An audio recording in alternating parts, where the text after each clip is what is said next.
como les decía, si no tienen dudas, arrancamos ya con lo de hoy y vamos haciéndolo lo más rápido que podamos para que a ustedes ya le quede esta clase lista. Después vamos a tener la clase que viene, que es diciembre, el cuarto miércoles de diciembre, y vamos a ver qué hacemos en enero, para no complicarlos a la mayoría, que seguramente tienen sus actividades, o sus vacaciones, o lo que fuera. La clase de enero la vamos porque el colegio me estaba diciendo que ni enero ni febrero dicta la clase. Entonces nosotros vamos a tratar de dictar febrero, porque total es el cuarto miércoles, ya sería casi principio de marzo, y entre marzo y abril hacer una clase más supletoria como para completar con la currícula, para que no nos quede alguna clase afuera.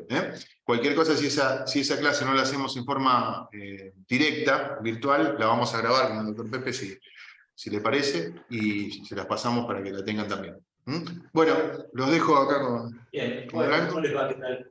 Buenas tardes a los que estamos hoy. ¿Me escucha bien, Pepe? Sí. ¿Se me escucha bien? Sí. Bueno, somos poquitos, son 7 personas. Bien. Habíamos abordado el tema de la criminología en tanto ciencia y habíamos hecho una descripción de la evolución del pensamiento criminológico desde sus orígenes, convenidos en épocas de la Revolución Francesa, más o menos, y me di cuenta que hemos omitido un detalle que aparece importante, que es el siguiente. Habrán observado que todo lo que comentamos tiene lugar en Europa. Hemos hablado de los autores clásicos, Beccaria como el más destacado, y hemos mencionado algunos italianos, algunos alemanes, algunos ingleses que intervinieron en este proceso de creación del corpus de conocimiento que es la criminología. Habíamos dicho que más o menos 100 años después del ascenso de la burguesía al poder en Europa, esa misma burguesía ya establecida en el ejercicio del poder político, desarrolló un discurso criminológico legitimador de ese ejercicio del poder punitivo, dando lugar a la llamada escuela positiva. Y ahí mencionamos a 3 autores italianos, recordarán, Lombroso, Ferri, Garofalo. Es decir, que estamos siempre dando vueltas en Europa. ¿Y esto por qué? Es decir, ¿no pasó nada en el resto del mundo, en otros países? Y efectivamente no. En materia criminológica no ha pasado nada fuera de Europa desde el comienzo de la criminología hasta entrado el siglo XX. No hubo ninguna nota relevante en lo que hace a la cuestión criminal fuera de Europa. Entonces, por eso nos circunscribimos al pensamiento europeo. ¿Cómo opera esto? Es decir, el límite en tanto objeto de estudio, el delito, o la cuestión criminal, el crimen, lo que se conoce como delito, es en cierta forma un producto europeo, y vamos a ver por qué. ¿Por qué digo esto y por qué encontramos esta idea en la literatura al respecto? Los primeros códigos, es decir, el límite, el delito es comportamiento humano, ¿sí? Y la definición de delito, lo que determina que una conducta humana es delictiva o no lo es la normativa, es la ley. Sin una ley que determine que una conducta es delito, no hay delito. Esto rige así a partir de la dogmatización del derecho penal, que fue en Europa y recetado en todo Occidente. Es decir, podemos preguntar, pero antes de la Edad Media, ¿no se cometían delitos? Y en términos estrictos, no eran delitos las conductas despreciadas que se cometían, no eran delitos en sentido técnico, con lo cual no eran alcanzadas por el saber criminológico. Digo, los primeros códigos penales, entre comillas, la primera normativa de la que se tiene registro en la historia del derecho escrito, que definen conductas y le acarrean una sanción, es el Código de Hammurabi, un rey babilonio de antes de Cristo, bastantes siglos antes de Cristo, en donde encontramos una cantidad de cosas terribles que le pasaba al que cometiere alguna de las conductas que estaban ahí tipificadas, descritas.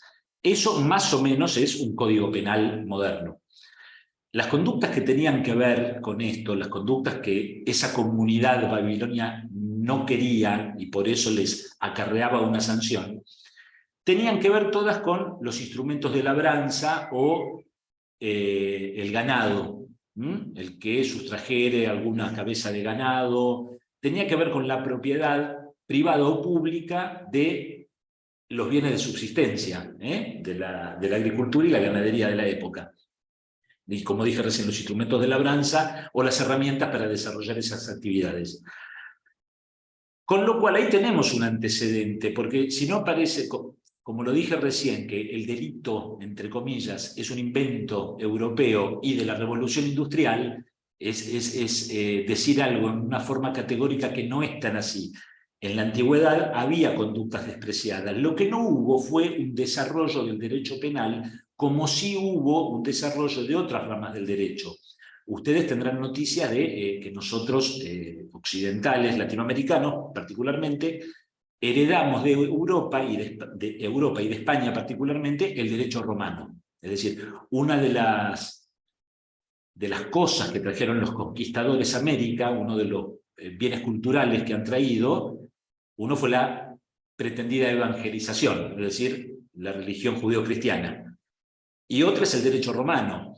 Y el derecho romano persiste aún en nuestros días. Muchos de los institutos del derecho romano, como ser el dominio, el condominio, el matrimonio, hay un montón de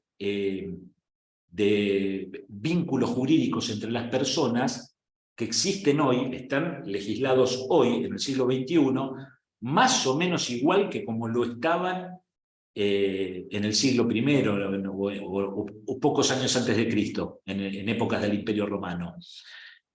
Hay algún autor que dijo que los romanos eran gigantes en derecho civil y enanos en derecho penal.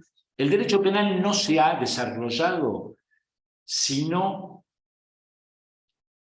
hasta un poquito antes de la Revolución Industrial. No se ha desarrollado sino hasta los autores que hemos visto en el encuentro anterior a los que llamamos clásicos. Es decir, que la criminología nace más o menos de la mano o en paralelo al derecho penal. Y esto tiene su razón de ser, porque el límite de la criminología, lo que delimita el objeto de estudio, es la conducta criminal. Y ese concepto de criminal está dado por el propio derecho.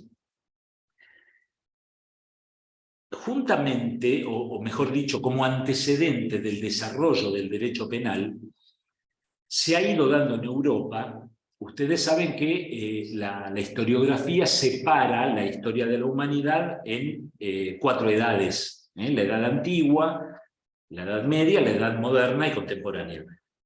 La edad media estuvo signada en Europa, que es, insisto con esta idea de referirme permanentemente a Europa, porque nosotros la historia que manejamos y las instituciones culturales que heredamos, las heredamos de Europa. Poco tenemos en nuestra cultura, cultura en general y cultura jurídica en particular, poco tenemos los occidentales de Asia o del Lejano Oriente, nada. Todo lo que tenemos lo tenemos de Europa. Y digo, la Edad Media en Europa se caracterizó por el régimen de producción feudal y precisamente por los feudos, que eran divisiones territoriales más o menos pequeñas y que se autoabastecían en lo político. Entonces, un feudo era completamente independiente del feudo vecino y así había un montón de feudos equiparables más o menos a lo que hoy serían países o estados, por decirlo de algún modo. Eran gobiernos locales que se regían por sus propias normativas jurídicas. Entonces había muchos, en Europa, en toda Europa, muchos derechos locales. el fin de la Edad Media fue desarrollando una unificación de esos feudos que derivaron en los reinos. El reino de España, el reino italiano, y así el reino anglosajón, distintos reinos que después, posteriormente, dieron lugar a los actuales países. ¿Por qué digo esto? Hay un antecedente en Inglaterra, en el año 1215, este antecedente nos habla del rey Juan Sin Tierra, que, empujado por la necesidad de recaudar impuestos, se vio en la obligación de ceder parte de sus potestades como rey en favor de los otros nobles de inferior condición. Y esto ocurrió en el año 1215 y se elaboró un documento que es aceptado como el primer antecedente del constitucionalismo. Ustedes saben que hoy todos los países, todos los estados, nos regimos por una constitución. Argentina, puntualmente, la Constitución Nacional, cuya última reforma fue de 1994. En una constitución, ¿qué es lo que hay escrito? Bueno, todos nosotros lo hemos estudiado en la secundaria, iba a decir la primaria, me parece que no, pero en el ciclo secundario hemos estudiado el contenido de la Constitución Nacional, que nos dice la organización del Estado y las pautas mínimas en cuanto a los derechos y garantías de las que disfrutamos los ciudadanos. El primer antecedente del constitucionalismo, que es el metro patrón del derecho actual, el antecedente más remoto que tenemos del constitucionalismo, se llama Carta Magna, que data de Inglaterra del año 1215, es decir, el siglo XIII. Y es el primer documento del que se tiene noticia en el cual el soberano, el monarca, cedió o acordó algo con alguien. Es decir, estuvo de acuerdo el monarca en aflojar un poco las riendas y negociar algún beneficio para sí que le estaba necesitando. Esta negociación fue plasmada en lo que se llama la Carta Magna. Por eso es sinónimo, a veces cuando los periodistas hablan de la Constitución Nacional y se ven en la necesidad de utilizar algún sinónimo, para no repetir todo el tiempo Constitución Nacional, ponen Carta Magna, o la Carta Magna Argentina, la Carta Magna de la Nación. Se usa como sinónimo por esto, porque la Carta Magna del rey Juan Sin Tierra fue el antecedente de lo que hoy se conoce como una Constitución Nacional. Ahora bien, dijimos siglo XIII. A partir de ese evento histórico, se fueron debilitando los feudos y fortaleciendo las monarquías. Se fue dando un proceso histórico que terminó en forma más o menos contemporánea al descubrimiento de América, a partir de donde las monarquías se convirtieron en absolutas. Entonces se habla del absolutismo monárquico europeo. En este marco, el cambio que se fue dando, además de la centralización del poder, del debilitamiento de los poderes locales en favor de un único poder central, además de eso, se fue creando, fue apareciendo paulatinamente, muy de a poco, año tras año y siglo tras siglo, fue un proceso histórico largo, en el cual se formó una burocracia estatal, una burocracia monárquica de especialistas en distintas materias que trabajaban para el monarca. Al centralizarse el poder político en un territorio más vasto que lo local, más grande que el feudo, al centralizarse entonces el poder político en un único lugar, el monarca se vio en la necesidad de contar con delegados suyos de su confianza que trabajen por él en toda la extensión del territorio que estaba bajo su dominio y bajo su reinado. De este modo se fue desarrollando con los años una burocracia monárquica primero, que quedó consolidada como burocracia estatal después, con la consolidación del Estado moderno. Espero que me vayan siguiendo.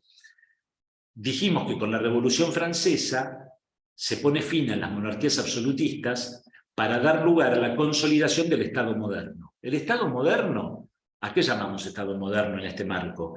Y al Estado que cuenta con división de poderes y que suplanta la figura del monarca como individuo que concentra la totalidad de los poderes públicos en una estructura, que es el Estado.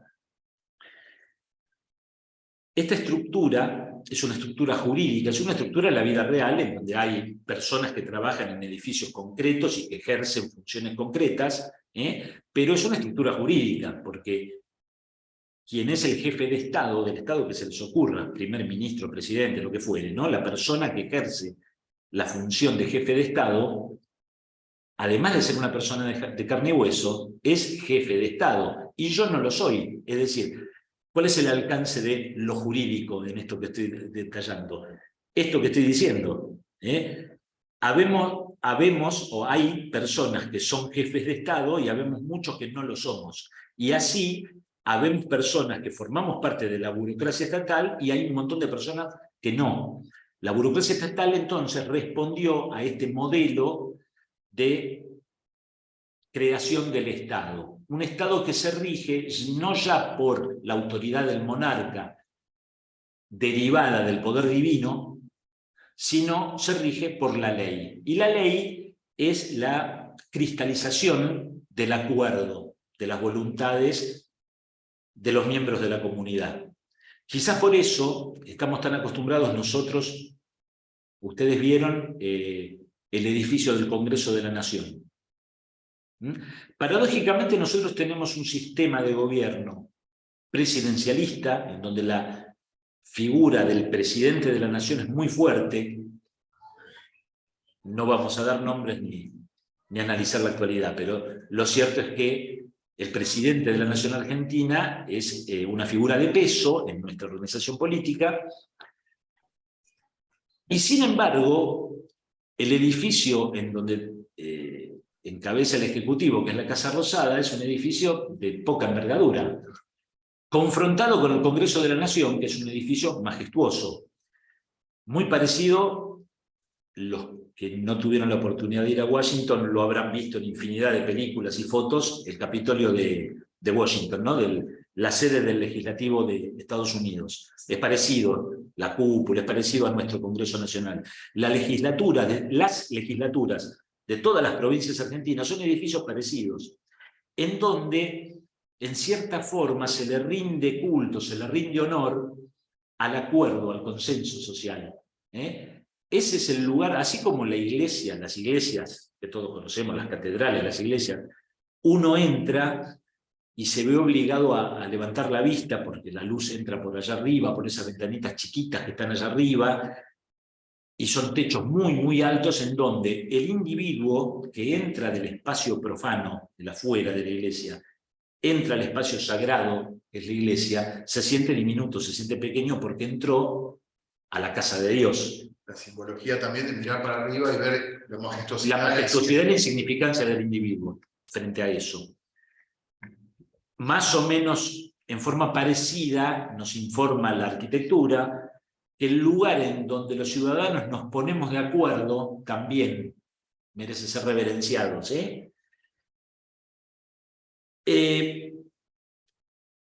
Bueno, me perdí, pero no importa. Está más o menos, estamos en órbita de cómo lo jurídico y la estructura jurídica nos hace sombra y nos sigue el paso todo el tiempo. No somos un montón de personas viviendo en el mismo lugar, sino que somos una comunidad, somos una nación, que tenemos nuestros valores, tenemos nuestra historia, y respondemos a una organización común que es el Estado argentino. ¿Estás hablando del presidencialismo? No, está bien, no, pero a donde iba es que este proceso histórico en la Edad Media que culminó con la Revolución Francesa, este proceso histórico que se origina más o menos con el descubrimiento de América, es la Alta Edad Media sería, ¿no? Es un proceso que surge antes, perdón, del descubrimiento de América y culmina con el descubrimiento de América en la centralización del poder por parte de la monarquía. Da lugar a las monarquías absolutas y a la creación de esta burocracia, primero monárquica, y que heredamos como burocracia estatal. Esta burocracia, insisto, formada por especialistas en cada materia de gobierno, en cada cuestión que merece ser gobernada,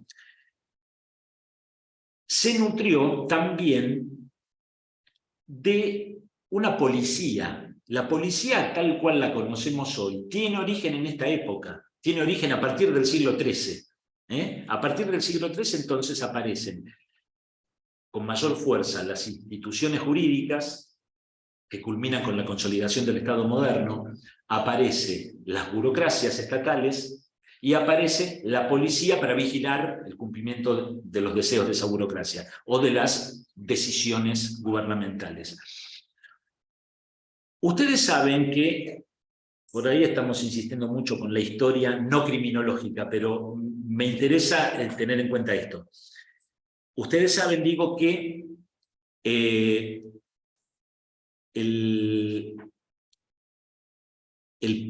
poder político en Europa estuvo centralizado en la figura de los monarcas, pero también estuvo centralizado en una figura con sede en Roma, que era el papado, el papa. La Iglesia Católica, durante toda la Edad Media, monopolizó el conocimiento. Todas aquellas culturas jurídicas locales de los feudos fueron arrasadas por el poder de la Iglesia Católica. No solo las culturas jurídicas, también las culturas lisa y llanamente. Es decir, los tribunales de la Santa Inquisición, con el objetivo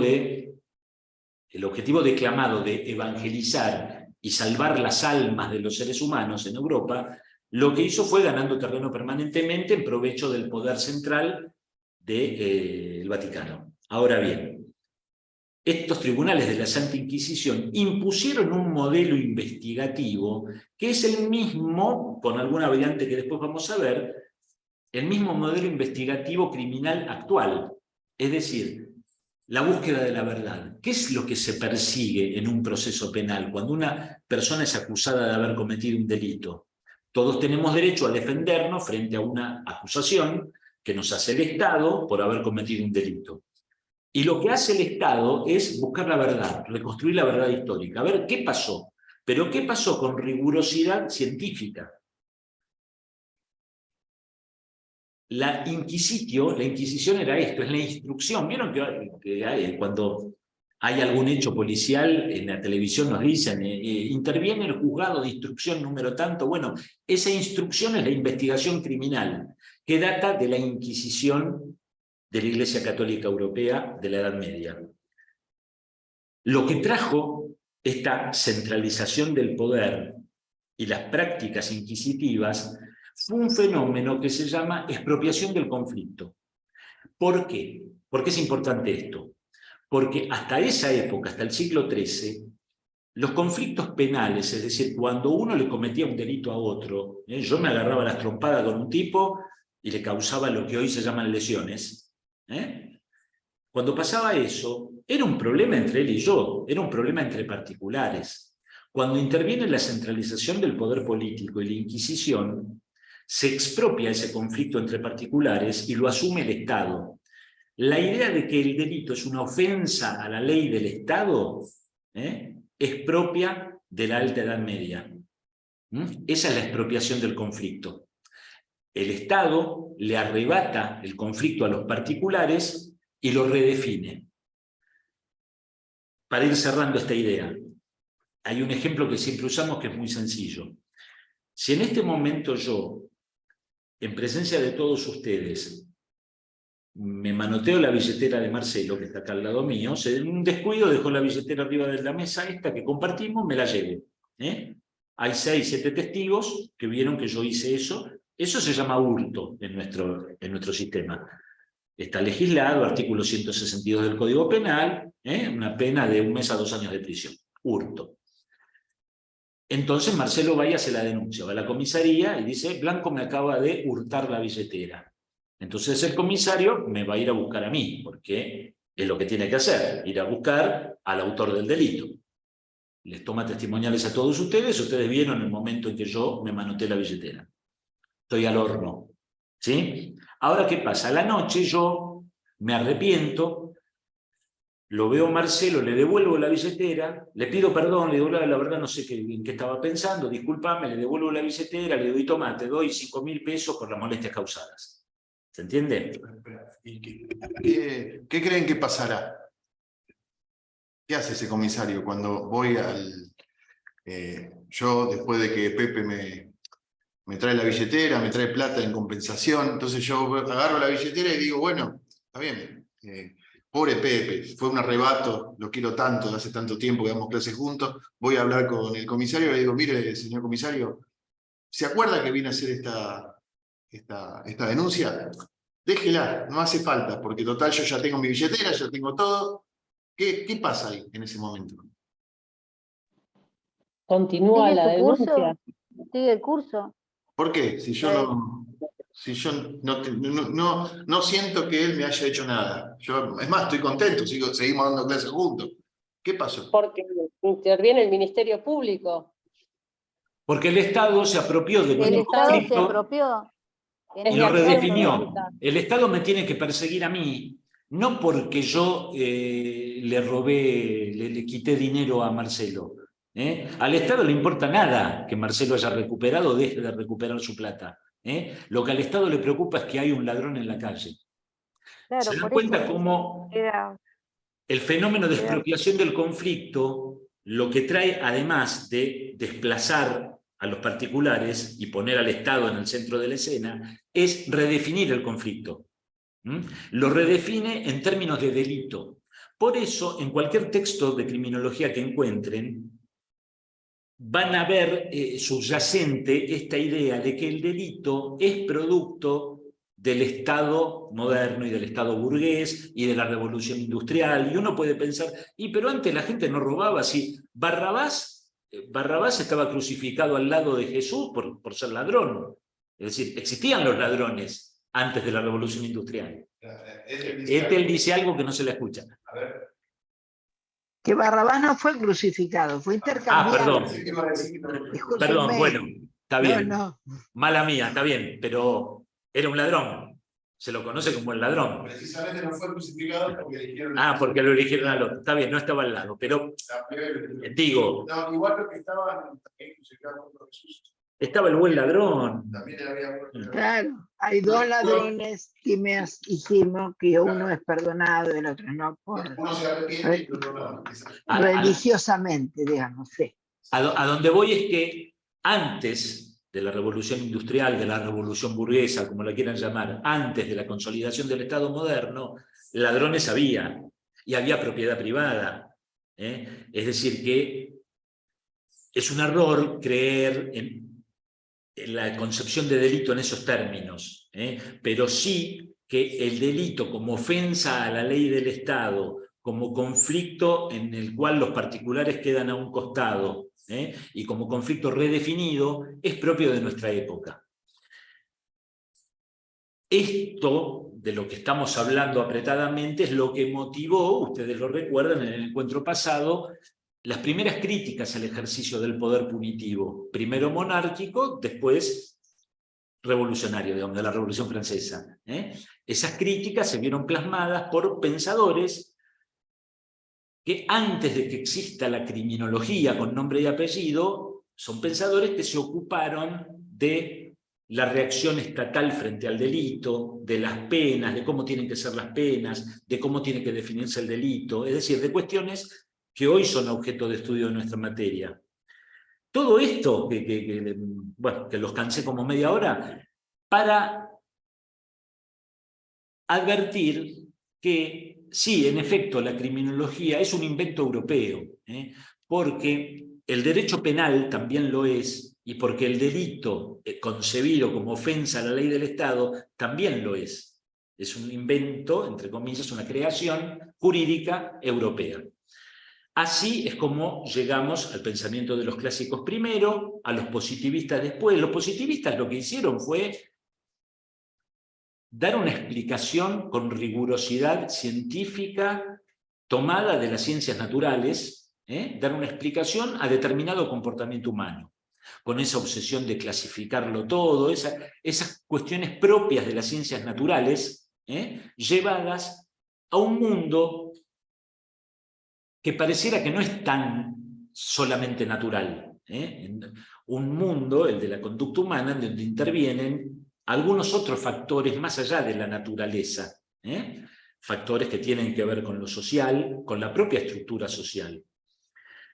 No habíamos mencionado que el último coletazo de esta explicación positivista de la conducta criminal estuvo dada por Freud primero y por la psicología y el psicoanálisis del siglo XX, Lacan principalmente. Es decir, hubo explicaciones teóricas de la conducta criminal que atribuyen la existencia del delito a que determinados individuos cometen el delito. Porque la primera gran pregunta que se hizo a la criminología fue eso: ¿por qué existe el delito?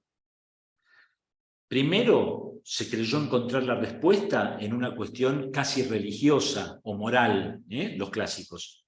El delito existe porque determinadas personas, en ejercicio de su libre albedrío, deciden infringir la norma penal. Los positivistas trajeron una explicación desde las ciencias naturales. El delito existe porque determinados sujetos nacen delincuentes y nacen para delinquir. Su conducta está determinada biológicamente. Hacia 1900, en los primeros meses, si se quiere, del siglo XX, de la mano del psicoanálisis de Freud, en tanto método de exploración del inconsciente, se han encontrado respuestas a la conducta criminal que tienen que ver con lo psicológico, con lo traumático, es decir, como una cuestión más refinada, una explicación biologicista más sofisticada que el hombroso, ¿se entiende? Es decir, una explicación que se remite únicamente a una cuestión del funcionamiento intrapsíquico. Acá tenemos psicólogos que... Bueno, y que seguramente lo habrán estudiado en su momento, y hay congresos sobre esto, hay mucho material bibliográfico. Al respecto, si Marcelo me decía recién que si surge algún título de un libro para comentar, bueno, en este punto el libro de Juan Pablo Mollo, Psicoanálisis y Criminología, es como el más descriptivo, y no es un libro de divulgación científica, es un libro al que accede mejor un psicólogo, un licenciado en psicología, que un abogado. Es un libro que a mí me costó bastante abordar. Y es el que trae todas o muchas de las explicaciones psicológicas y psiquiátricas de la criminalidad. Traspola el psicoanálisis, o lo que es el ámbito, sea también psicológico, psiquiátrico, lo traspola específicamente hacia el delito. Entonces, de alguna manera, es esta unión que estamos manifestando, y yo creo que también es acertado porque también tiene referencias respecto de también historia. También Sí, no está bien. está muy interesante para aquellos que entonces, no conocen. tenemos las concepciones psicoanalíticas y psiquiátricas de la criminalidad como último coletazo del positivismo europeo. Y acá, ustedes bien saben que el siglo XX, en cuanto a lo político y en cuanto a la trascendencia cultural para el mundo occidental, estuvo dominado por los Estados Unidos de Norteamérica. ¿Sí? Ya cuando Benjamin Franklin, que fue uno de los primeros presidentes, uno de los padres fundadores, descubre y patenta el pararrayos, el mundo científico dejó de mirar tanto a Europa y empezaron a mirar hacia América. Los Estados Unidos de Norteamérica en el siglo XX han desarrollado muchas teorías en muchos campos. Y en el campo criminológico en particular, han desarrollado teorías que implicaron un cambio de paradigma rotundo con lo que venimos viendo con ustedes. Los primeros trabajos que hubo hacia la década del 20, 1920, la Escuela de Chicago, en Estados Unidos, tienen que ver con salirse del paradigma etiológico causal individual. El delito existe porque determinados individuos lo cometen. Salirse de eso, al punto de decir, fue un error de todos los criminólogos hasta el momento buscar las causas generadoras de delito. No existen causas que generen el delito. El delito es un componente más de toda estructura social. Esa es la conclusión. ¿Podemos repetir? Sí. O sea, el paradigma, ¿cuál es el paradigma que El necesitamos? primer paradigma que tenemos es el etiológico causal individual. ¿Qué le copiarlo? Paradigma etiológico causal individual. Atribuyen la existencia del delito a la conducta individual de determinadas personas. El delito existe porque determinados individuos lo cometen.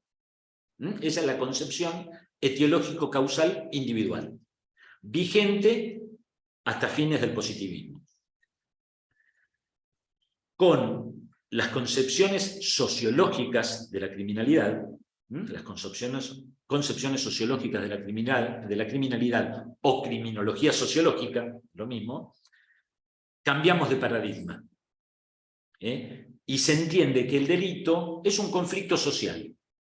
El delito es parte, es inherente a toda estructura social.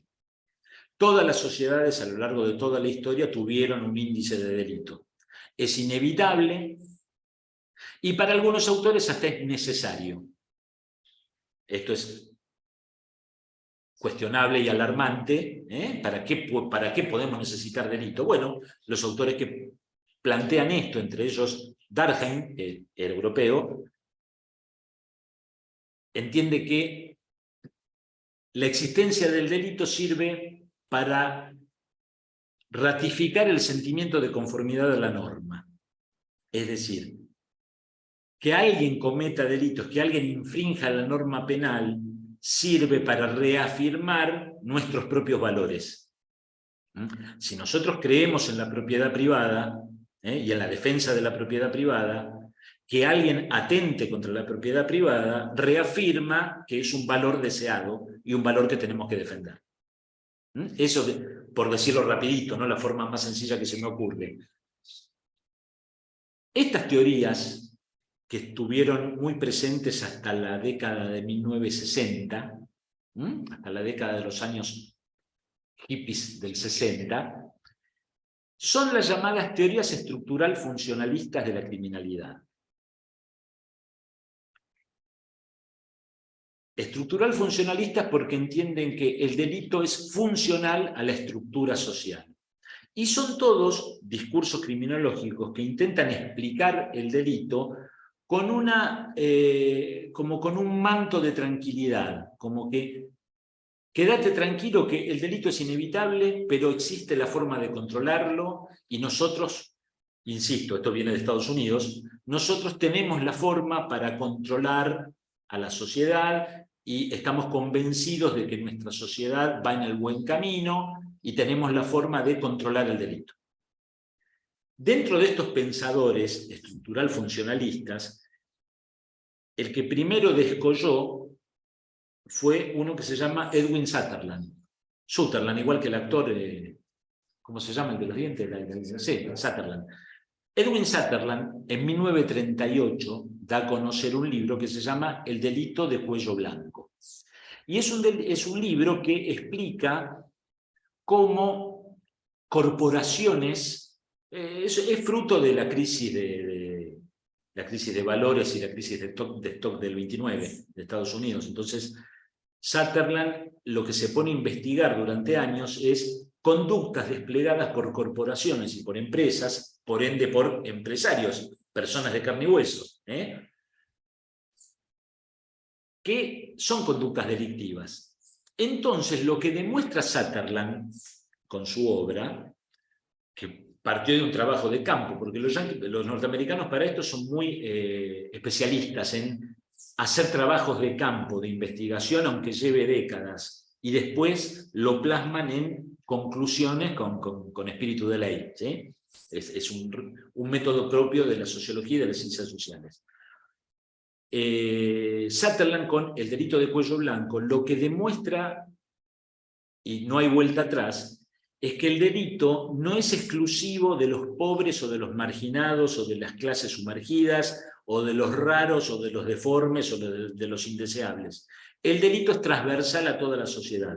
En toda la sociedad y en todos los estratos sociales existe conducta delictiva y existen, entre comillas, delincuentes. ¿Sí? Desde 1938 para acá eso está aceptado en toda la literatura criminológica. que el delito no es exclusivo de los pobres y de los marginados, como se estaba creyendo. Si bien Freud y sus seguidores creían que era un problema de trauma o de trastorno psicológico, siempre se analizó la conducta criminal de los marginales. Y esto, como lo vimos con los positivistas, tiene un tinte etnocéntrico europeo, discriminador y racista. A partir de Sutherland, con el delito... ¿Saben por qué se llama delito de cuello blanco? Lo deben saber. No, pero Es como... Es el equivalente... Sí. Porque estamos acostumbrados a hablar de qué tipo de delito. ¿De qué? Blanco. De guante blanco. Claro, de guante blanco, que está mal llamado delito de guante blanco porque el guante blanco está asociado a la pureza, ¿no? A que no nos damos cuenta, claro, no tenés la mano sucia. Y eso será algún precepto más político que... Pero bueno, el cuello blanco tiene otra... El cuello blanco viene de que en las fábricas, es decir, para principios de siglo, las camisas que usábamos los hombres eran... no tenían el cuello como viene hoy la camisa toda con cuello, era lo que hoy llamamos cuello Mao, y el cuello, que iba rematado con una corbata o con un moño, era un aditamento aparte. Yo me ponía la camisa sin cuello, me ponía el cuello de un material más duro, más resistente. ¿Por qué? Porque yo la camisa me la cambiaba una vez por semana y el cuello me lo cambió todos los días, porque es donde veo que se ensucia más acá, cuando transpiro. Los operarios de la fábrica usaban el cuello azul, de ese color propio de la ropa de trabajo, ese azul grisáceo, más sufrido, diría mi vieja. El oficinista usaba el cuello blanco. Y como le digo, el tipo se cambiaba la camisa una vez por semana, el cuello todos los días, y era cuello blanco. El equivalente a decir delito de cuello blanco hoy sería delito de corbata, por llamarlo de algún modo, ¿no? Es el delito que cometen las clases más acomodadas de la sociedad. Por eso se llama así la obra de Sutherland. A partir de ahí empiezan a aparecer otros teóricos norteamericanos también, estructural funcionalistas todos. Tenía que ver con los banqueros. Claro, y sí, los banqueros usaban esas mangas. Sí, es decir, atavíos propios de la oficina, ¿no? Claro, del oficinista.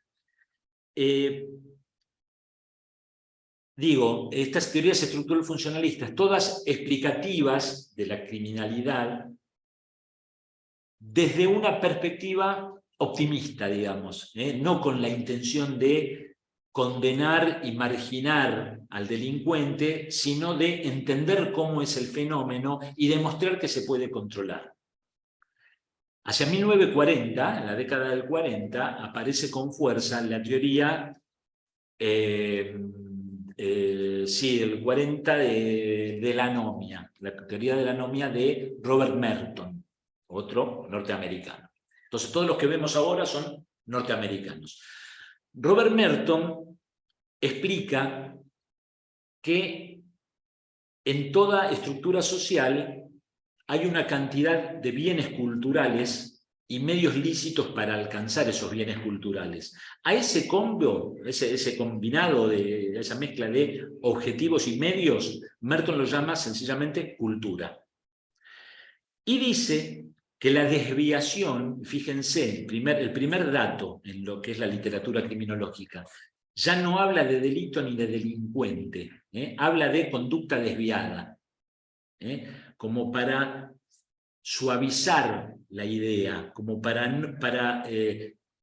¿cómo es que se dice cuando desarmás algo? Para deconstruir el monstruo criminal. El hombre delincuente del hombroso, no. De eso nos tenemos que olvidar.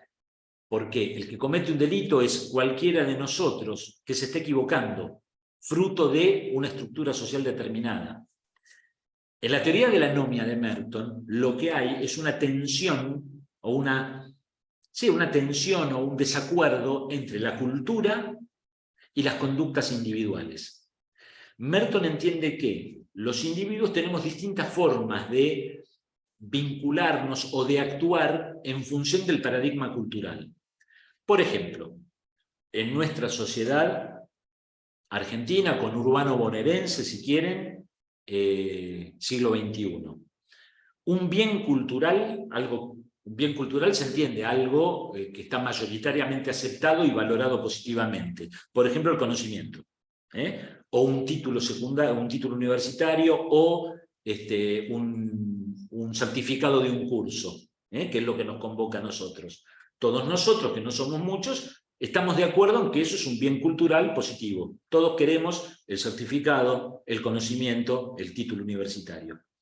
Frente a este bien cultural, la propia estructura social nos proporciona medios lícitos para alcanzar ese bien cultural. Para alcanzar el bien cultural riqueza o buen pasar económico, la estructura social nos proporciona medios lícitos. El trabajo, la instrucción, la preparación, el conocimiento para acceder. Para acceder a este bien cultural al que llamamos certificado de este curso, ustedes están aguantándome a mí desde hace ya un rato largo. Es decir, estamos más o menos de acuerdo en que es algo que queremos y que valoramos positivamente. Otras personas dicen, sí, yo quiero el papelito, yo quiero el certificado, pero a este blanco no me lo fumo ni media hora.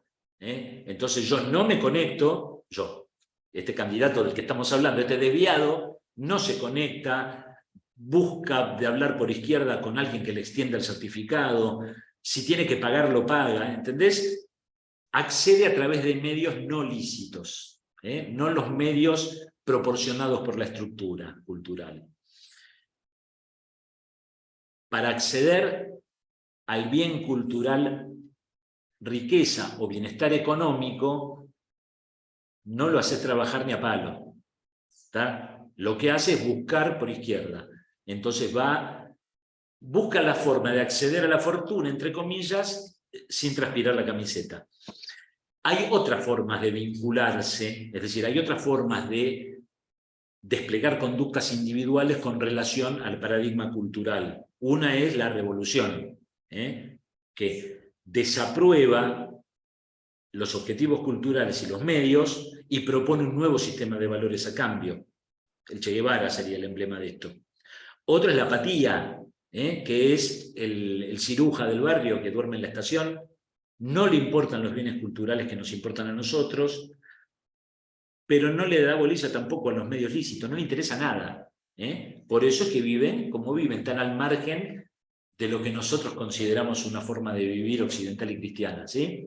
Hay distintas formas de adaptación de la conducta individual al paradigma cultural, y esto lo expuso Merton en la década del 40.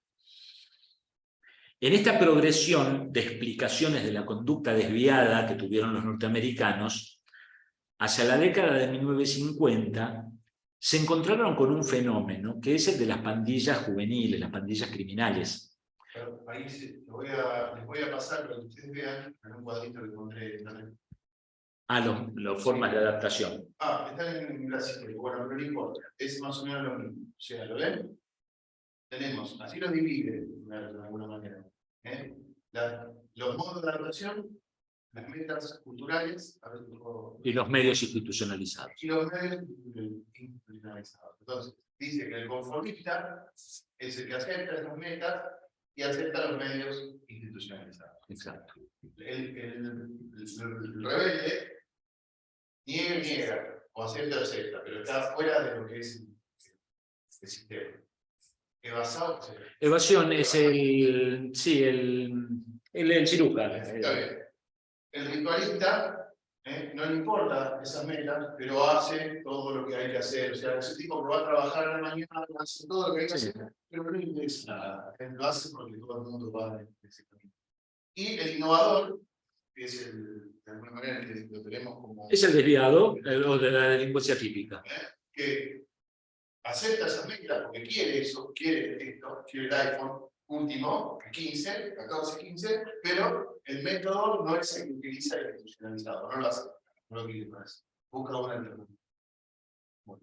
Sí, yo de este cuadrito que está mostrando Marcelo, él lo encontró en portugués, yo en su momento buscándolo lo encontré, igual se puede hacer, sí, lo que pasa es que yo soy un tronco para hacerlo yo, y buscándolo lo había encontrado en inglés, bueno. en la Universidad de Lomas, Cuesta conseguir gente que hable en inglés. Bueno, no. Ok, entonces estábamos con Albert Cohen y la teoría de las subculturas criminales. Se dio un fenómeno, se observó, se advirtió un fenómeno hacia la década del 50 que lo tienen reflejado en una película que se llamó Rebelde sin causa. Rebelde sin causa, ¿cómo se llamaba ese actor que murió trágicamente joven? Bueno, era como el Brad Pitt. James Dean. James Dean, muchas gracias. Como el Brad Pitt de su época, lindo, fachero, ganador, y murió re joven. Otra película es Semilla de Maldad, o The Blackboard Jungle, en donde Sidney Poitier, que es un afroamericano, es un maestro de una escuela medio marginal, de un barrio medio pobretón. Y así hay varias historias de ficción que nos cuentan o nos dan noticia de una realidad que se estaba viendo en la sociedad superindustrializada norteamericana, una sociedad que estaba saliendo de la Segunda Guerra Mundial, emergiendo como potencia indiscutible de Occidente y potencia industrial. Todos los productos norteamericanos estaban siendo colocados en todo el mundo. Ubíquense, en la década del 50, los automóviles fastuosos, era todo 8 cilindros, era todo pornográfica, era la exhibición de riqueza y desparpajo de la sociedad norteamericana. En ese marco, había grupos juveniles, grupos de adolescentes o adolescentes tardíos, que renegaban de la sociedad en la que estaban viviendo, adquirían, por una cuestión de pertenencia propio, esto lo estudió muy bien la sociología, de cómo los subgrupos culturales adquieren formas uniformes de vestirse, se visten todos igual, las tribus urbanas, decíamos hasta hace poco tiempo, grupos de jóvenes que, por una cuestión de pertenencia y de sentirse parte de algo, se visten todos igual, adquieren los mismos giros idiomáticos que generalmente lo que pretenden es excluir al que no pertenece, al que no es del palo. Entonces hablan en un dialecto o en un sublenguaje. Nada que ver a los médicos, ni a los psicólogos, ni nada de eso, ¿no? Aclaro por las dudas. Claro, pero hablan en difícil, en lo que para uno que no pertenece hablan en difícil. ¿No? Vos vas a una reunión adolescente y lo más probable es que te quedes afuera de la mitad de las conversaciones. No se los entiende. Y eso está estudiado, que los grupos o los subgrupos culturales generan su propio lenguaje con el fin de despegarse, de diferenciarse del lenguaje hegemónico. Estos grupos o pandillas juveniles lo que estaban haciendo es, al sentirse excluidos, eran grupos que renegaban de tener que ir a trabajar en la misma fábrica en la que trabajaba su papá. O la contracara, el lado oscuro del sueño americano, digamos, la contracara de la industrialización, es que ustedes saben que la desocupación, el salario a veces juega como moneda de cambio y como... Es decir, si el salario es tomado como un bien de consumo, es decir, que el precio del salario sea sujeto a las leyes de mercado, hace que dependa de la oferta y la demanda. Entonces, si tengo muchos desocupados, el precio del salario baja y eso le conviene al productor, al dueño de los medios de producción. Esto lo dijo Marx hace 1.000.000 de años. Lo cierto es que cierta cantidad de desocupación favorece la producción. Estos jóvenes que estaban desocupados, en descontento con la sociedad hegemónica, se agrupan, se visten todos iguales, hablan que no les entendés nada y generan un código de valores propio distinto al de la cultura hegemónica. Entonces, ¿qué es lo que hacen? Cometen delitos. Estas pandillas juveniles, a las que Cohen llama subculturas criminales, dieron letra para mucha ficción y para muchas respuestas institucionales. Hasta acá, lo que hubo fue explicaciones sociológicas de la conducta desviada en el marco del estructural funcionalismo. Es decir, en el marco de lo que se llama sociología del consenso, sociología del acuerdo. ¿Por qué? Porque la sociedad norteamericana, hasta entrada la década de 1960, era una sociedad orgullosa de sí misma, convencida de sus valores y de que estaban en el rumbo correcto. Recién hacia 1960 y pico empezaron a aparecer alarmas sociales que daban cuenta de cierta disconformidad o descontento respecto de la propia estructura social. Y esto, es decir, el ejemplo es la negación de las personas convocadas para ir a Vietnam. Fines de la década del 60, hubo un montón de gente que no quiso ir a pelear por su bandera a Vietnam.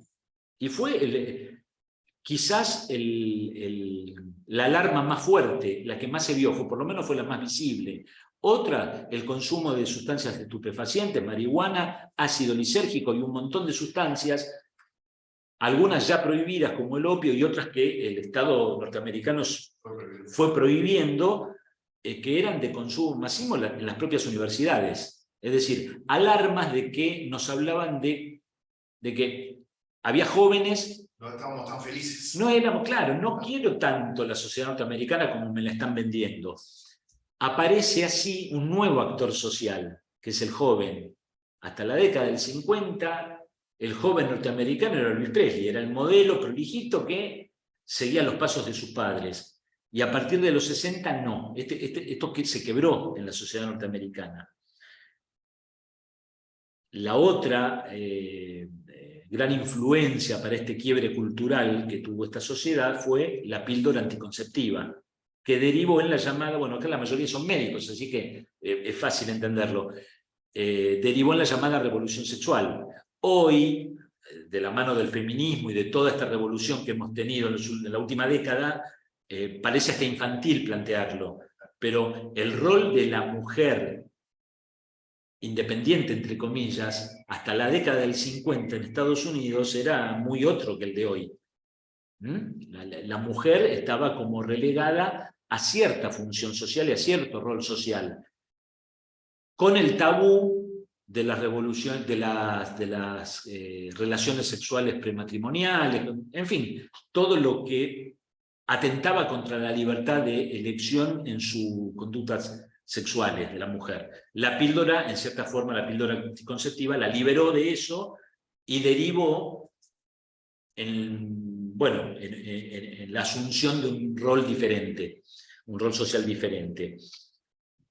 Entonces, si estamos a mitad de la década del 60, imagínense el profesor universitario de ciencias sociales o de criminología que está hablando de estas cosas, de que el delito es producto de la propia estructura, pero tranqui porque lo tenemos dominado, porque el desviado, pobrecito, y ya lo vamos a encarrilar, y el Estado siempre tiene respuesta para todo, y mira para afuera y en el patio de la universidad están fumando porro y con pancartas que dicen yo no voy a Vietnam.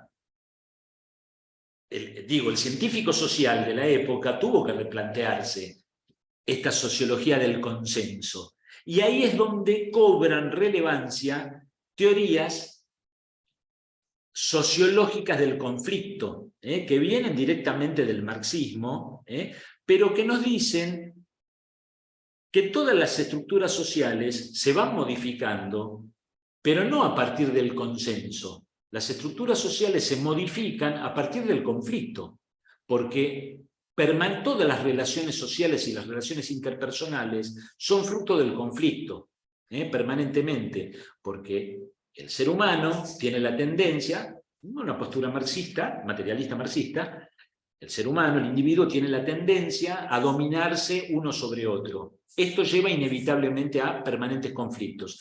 Y de esos conflictos, en esta lógica hegeliana, esta lógica tesis, antítesis, síntesis, ¿cómo se llama eso? Bueno, en esta lógica de conflicto, conflictivista, surgen soluciones o nuevas realidades, necesariamente. Yo quiero algo, vos querés algo distinto, bueno, vamos a tironear y necesariamente damos lugar a una tercera posición, a una nueva realidad, que a su vez va a dar lugar a un nuevo conflicto y así permanentemente. Entonces los cambios sociales crisis me plantea de Matías, no, pero bueno, ya me va a salir. No importa, no importa. Lo que sí me importa es que quede la idea esta de que para la sociología del conflicto, las estructuras sociales se van modificando y se van desarrollando a partir del conflicto y no del consenso. Por eso es que aparecen teorías criminológicas que ya no son explicativas contenedoras, como las estructural funcionalistas que vimos hasta recién, sino que son teorías criminológicas del conflicto o conflictivistas. ¿Qué hora es, Marcelito? 8, ¿qué hacemos? ¿Sigue un ratito más? Sí, es un ratito más. Bien.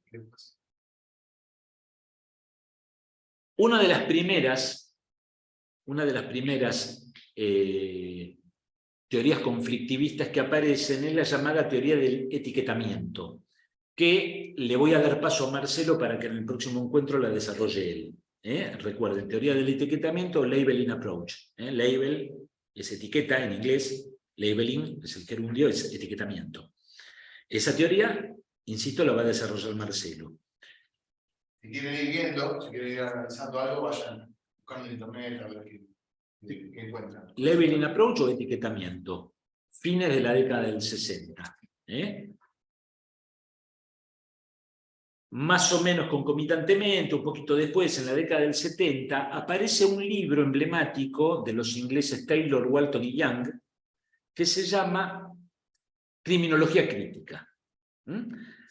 Era muy frecuente en la década del 70 que autores de raigambre marxista replanteen un montón de postulados científicos con el rótulo este de crítico. Entonces la criminología crítica viene a plantear que todo lo que estuvimos viendo hasta ahora, desde Beccaria para acá, todo eso, todo sanata, es todo mentira.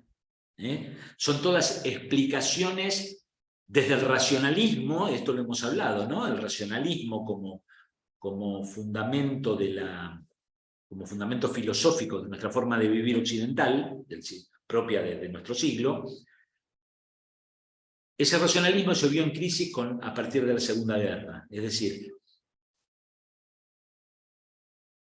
ustedes saben que la ilustración europea que nos trajo el contractualismo, esta idea de que el Estado es fruto del consenso, y que la ilustración se desarrolla después de que aparece la imprenta. Y después de que aparece la imprenta, resultó ser que el conocimiento que estaba encanutado por la Iglesia Católica empezó a aparecer por todos lados, es decir, se socializó el conocimiento, dio lugar a un movimiento cultural y artístico sin precedentes en la historia, que fue el Renacimiento, y entonces el Renacimiento y el racionalismo desplazan la figura divina, desplazan a Dios y lo reemplazan por el hombre. El hombre, ¿vieron el hombre de Vitubio, de Da Vinci, cuando describe la proporción áurea y pretende demostrar que en la creación, en toda la creación de la naturaleza y en la figura humana, en el hombre en sí, el hombre como género, ¿no? Es decir, no el hombre masculino, sino en el ser humano, está la perfección en virtud de la proporción divina, la proporción áurea. Este hombre tan perfecto y que es a partir de él todo, y todo tiene sentido a partir de que el hombre lo conoce y lo entiende, este hombre racional, rey del universo, fue el autor de la Segunda Guerra Mundial en Europa. Entonces, ese dato hizo replantear a toda la filosofía, y aparecen filosofías de crisis, se llamaron. Por ejemplo, el existencialismo. Aparecen filosofías que intentan, es decir, corrientes de pensamiento filosófico, que intentan abordar el fenómeno de la existencia humana más allá del racionalismo. Es decir, no todo es lo que es en función de que el hombre lo entiende y lo conoce. Porque el hombre, el ser humano, insisto, se aproxima al universo que lo rodea no solamente a través de la razón. Hay otras cuestiones. Este cuestionamiento al racionalismo deriva en cuestionamientos a todo el conocimiento humano. Todas las ciencias fueron revisadas. Ni hablar de la física y la relatividad de Einstein. Hasta la física que después de Galileo y Copérnico se pensó que no se podía tocar, que ya estaba todo dicho. Y sin embargo aparece una teoría que la cuestiona, que cuestiona la física tradicional. Mauro pasó por el grupo el libro de Barato, de Alessandro Barato. Te pido, Mauro, si lo podés mandar al grupo para los demás, así está bueno. Perfecto, sí. Ahora un comentario breve. Dale, lo mando. Perfecto. Digo, en este quilombo de ideas que tenemos en el siglo XX, en la última parte del siglo XX, muchos vuelven al marxismo o desde el marxismo replantean, reformulan, y así los criminólogos, la criminología, la llamada criminología crítica, lo que hace es tomar el propio discurso criminológico como su objeto de estudio. Eso es el principal aporte que hace la criminología crítica. Se toma a sí misma como objeto de estudio. Entonces, la criminología desde 1970 y pico para acá ya no se ocupa de buscar las causas generadoras de delito, la conducta individual, la estructura social, no se ocupa de eso. Se ocupa de analizar los discursos criminológicos y de cómo los discursos criminológicos se vinculan con el poder. Porque esto lo hemos dicho muchas veces ya, que es inevitable, si hablamos de una concepción criminológica, es inevitable que eso se emparente o tome partido o se vincule de algún modo con el ejercicio del poder punitivo y del poder genéricamente en última instancia. Es inevitable. Ese fue el puntapié inicial de la criminología crítica, década del 70. Lo que dio lugar a replanteos respecto de todo el sistema penal. Ustedes saben, lo que pasa que, claro, en este punto quizás nos ponemos un poquito técnicos desde lo penal, pero ustedes saben que la cárcel, hemos hablado la vez pasada de la cárcel, de la institución carcelaria, entendida como tratamiento resocializante, es decir, toda la legislación, la Constitución, toda la legislación nuestra en Occidente y todos los tratados internacionales en la materia tributan a esta idea de que la cárcel tiene que servir para resocializar al infractor penal. Una persona que va a la cárcel tiene que ser resocializada. Bueno, esta idea, que está a las claras fracasada por todos lados, es algo que la ley declama, pero que en realidad no ocurre. Esto aparece como una fuerte crítica desde la criminología misma, porque la criminología es la que devela esto. La criminología, los criminólogos del siglo XX, de fines del siglo XX, son los que explican que todo ese discurso resocializante es una patraña, es una mentira.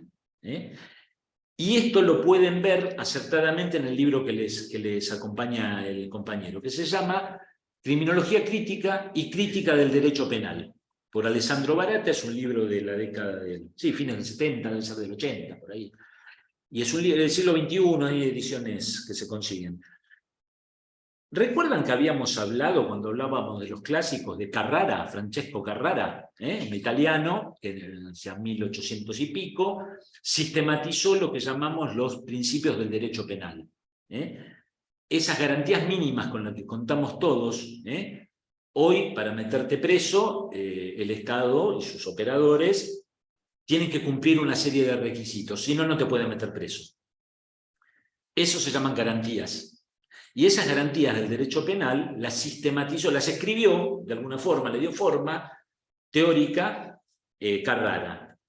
Lo que hace Baratta en esta obra muy interesante es cada uno de esos principios, el principio de legalidad, el principio de reserva, cada uno son 10, más o menos 9, te demuestra cómo desde la criminología son todo mentiras. Es decir, o mejor dicho, cómo el poder punitivo estatal echó por tierra sistemáticamente cada uno de esos principios. De cómo el derecho penal liberal es una construcción al servicio del Estado burgués y del modo de producción capitalista industrial.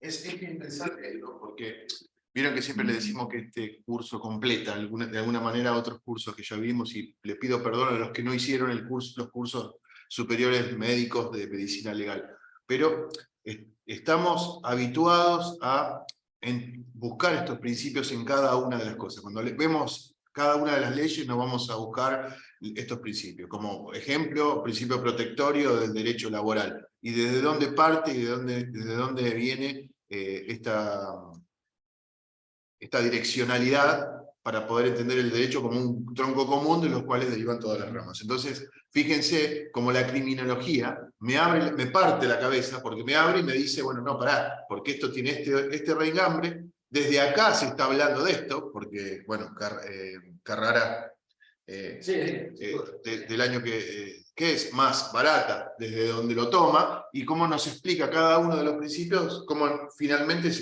están siendo utilizados por los organismos de poder y de control social. Entonces, evidentemente, nos pone de cara una realidad negra, cínica, porque nos dice, entonces, ¿de qué vamos cuando hablamos de derechos? ¿A dónde vamos? ¿Qué pasó?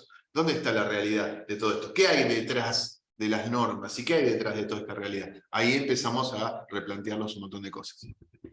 Bueno, para ir terminando con estos teóricos, les quiero dar noticia de que hubo un movimiento, después de la criminología crítica, hubo quienes desarrollaron el abolicionismo penal. El camino correcto para estos teóricos, para terminar con la cuestión criminal, es desterrar de la faz de la tierra el sistema penal. Se entiende por sistema penal a la policía, a la justicia penal y al servicio penitenciario, a los que cuidan a los presos. Todo eso tiene que desaparecer, porque el derecho penal es propio de una sociedad injusta, un montón de argumentos que tienden a eso. Los propios teóricos dijeron, no, pero si quitamos el derecho penal, volvemos a lo que era en la antigüedad, la venganza privada. Hay un postulado muy sencillito que dice que la pena estatal, en términos matemáticos, la pena estatal es al delito lo que el matrimonio es al instinto sexual. ¿Se entiende el paralelo?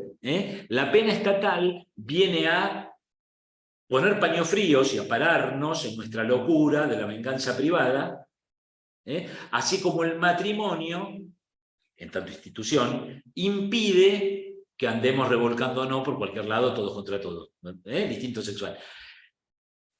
Esta idea de la venganza privada, a esta altura del desarrollo de la humanidad, ya no hablemos de la criminología, del desarrollo de la humanidad, es medio impensado, volver a la venganza privada, que si a mí alguien me ofende, yo le doy con lo que tengo y el Estado no interviene. Bueno, los propios abolicionistas se dieron cuenta de esto enseguida, al toque. Entonces muchos de ellos reformularon y dijeron que la solución es el minimalismo penal, y esto es el otro concepto que van a encontrar en la bibliografía.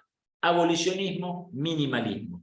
Reducir el derecho penal a su mínima expresión. En esta postura están todos los teóricos y los teóricos del derecho penal y criminólogos actuales y principalmente escandinavos o holandeses, y la bibliografía de la que se nutre la Universidad de Buenos Aires, la carrera de Derecho. Estos son los postulados mal llamados por la prensa garantistas. Mal llamados por la prensa garantistas. El garantismo es algo inherente a cada uno de nosotros y es algo que, por lo menos los abogados, tenemos que defender. No tiene que ver con el abolicionismo o el minimalismo penal, que podemos estar hablando horas. Tiene que ver con abrirle la reja al delincuente, que es algo que estamos acostumbrados a observar desde los medios de comunicación, ¿no? Entonces, una de las cualidades que tiene el estudio de la criminología es empezar a poner subtítulos a los subtítulos de los medios de comunicación. Entonces, cuando escuchamos la palabra garantismo, más allá que estemos nosotros, quizás Pepe o no, en contra de abrir la puerta al delincuente para que no pase nada o no hacer nada con el delito, ¿no?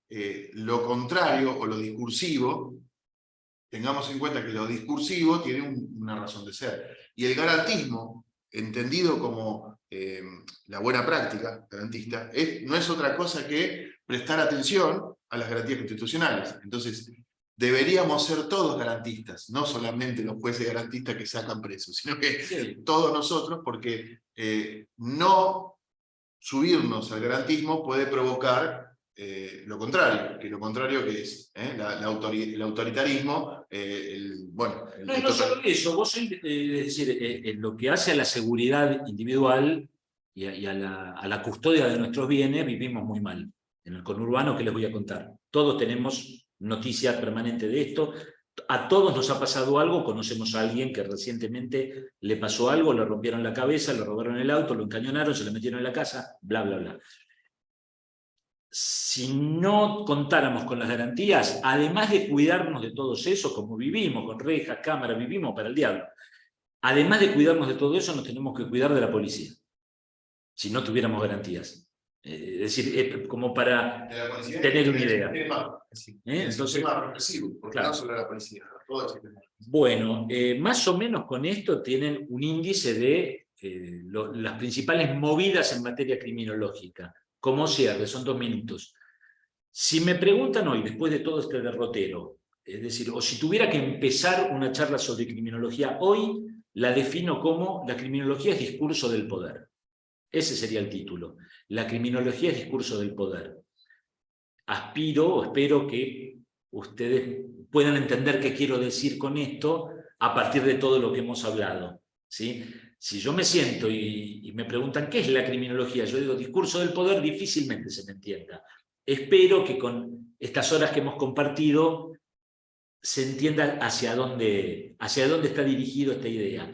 Y la otra idea es, ustedes, no sé si les había comentado la diferencia que hay entre criminología y criminalística. Esa es una confusión bastante habitual en mucha gente. La criminalística es un conjunto de técnicas o de disciplinas que hacen a la función judicial, a la investigación, y es lo que vemos en esas series norteamericanas de CSA, hay muchas series en donde vemos cómo se investiga, y está la balística, la química legal, la medicina legal, la autopsia, hay diversas, la psicología criminal, el perfil criminal, todo eso hace a la criminalística. Y la criminalística, frente a un delito, intenta dar respuestas sobre el qué pasó, cuándo pasó, por ejemplo, la data de la muerte, quién lo hizo, quién fue, cómo lo hizo. Esas son las preguntas que responde la criminalística. La criminología ha intentado responder, frente a un delito, a la otra pregunta, ¿por qué? ¿Qué, quién, dónde y cuándo? Lo responde la criminalística. La criminología intentó responder el por qué. Hoy por hoy, sabemos que la criminología ha intentado responder el porqué del delito con buenas intenciones, con la intención de contribuir a una política criminal, con la intención de qué hacer con el delincuente, con el infractor penal, para favorecernos todos en tanto sociedad. Mi conclusión, así como digo que la criminología es discurso del poder, digo que la pena estatal, la pena, el encierro, es un resabio de la venganza privada. Yo cada vez estoy más convencido de esto, y bueno, insisto, no puedo arrancar una charla con estos 2 postulados. Necesariamente hace falta el desarrollo. Yo espero no haberlos aburrido, espero que les haya servido, y bueno, estamos en contacto permanente, Marcelo mediante. Exacto. Y en la próxima clase esto se va a completar, porque o sea, es interesantísimo desde el punto de vista criminológico darnos cuenta o pararnos en este lugar donde ya podemos hablar de otros temas que no podíamos hablar en otros momentos, ¿no? Pero falta una partecita que yo creo que es la neurálgica, que lo voy a invitar a Pepe que venga también a la clase, pero me gusta darlo a mí en particular, porque tiene que ver con esta teoría del etiquetamiento, que no es otra cosa de entender un nuevo cambio de paradigma, y ya lo dejo como para como para que ustedes queden con la duda y que vengan la próxima clase, empezamos a ver al Estado dentro del generador del delito. Esa es la premisa fundamental para entender el próximo paso de lo que vamos a ver. Les digo todo esto con esta venta, ¿no? De alguna manera, para despuntar mi vicio de vendedor, pero además también por el tema de que la próxima clase vamos a estar cerquita ahí de las fiestas, por ahí nos da un poquito de fiaca, pero vengan a la clase porque el ida y vuelta que tenemos acá, cuando ponemos las cosas en el chat, cuando hablamos, cuando podemos dialogar, cuando ustedes tienen preguntas, hace que se nutra mejor. Entonces, para dar la clase y grabarla, la hacemos en cualquier momento. Yo me parece que la próxima clase es una clase para que terminemos de entender y podamos terminar de encontrar esa vuelta de rosca que nos da la criminología y que nos es transversal a todas las ciencias, o sea, nos apertura la cabeza desde lo sociológico, desde lo psiquiátrico, desde lo médico, desde lo jurídico. Yo creo que es clave para todas las carreras, es clave para todas las disciplinas profesionales. Porque nos replantea qué cosa, dónde estamos viviendo y qué pasa en lo que estamos viviendo y por qué, y empezar a entender un por qué no funciona lo que tiene que funcionar, que es lo principal. ¿Por qué no funciona lo que tiene que funcionar? Bueno, eso intenta de alguna manera, o intentamos nosotros tratar de transmitir a través de la criminología, que no es poco. Bueno, Preguntan la fecha de la sí, próxima clase. lo mismo, estamos el cuarto miércoles del mes, y ya mismo vamos a mirar, porque, claro, estamos muy cerquita ahí. Primero tenemos miércoles 1, 2, 3, 4, el 28 sería. El que no pueda venir, obviamente, está justificado sobre todo, pero vengan a la última que tenemos del año, porque creo que va a ser interesantísimo y aparte el tema lo amerita. Si alguno después queda sin poder verlo y quiere participar, por ahí hacemos una nueva clase, pero es importante que ese día estemos para ahí cerquita de la fiesta, de paso levantamos la copa y brindamos para el año que viene. Bueno, Ok, gracias. muchas gracias por estar. Gracias.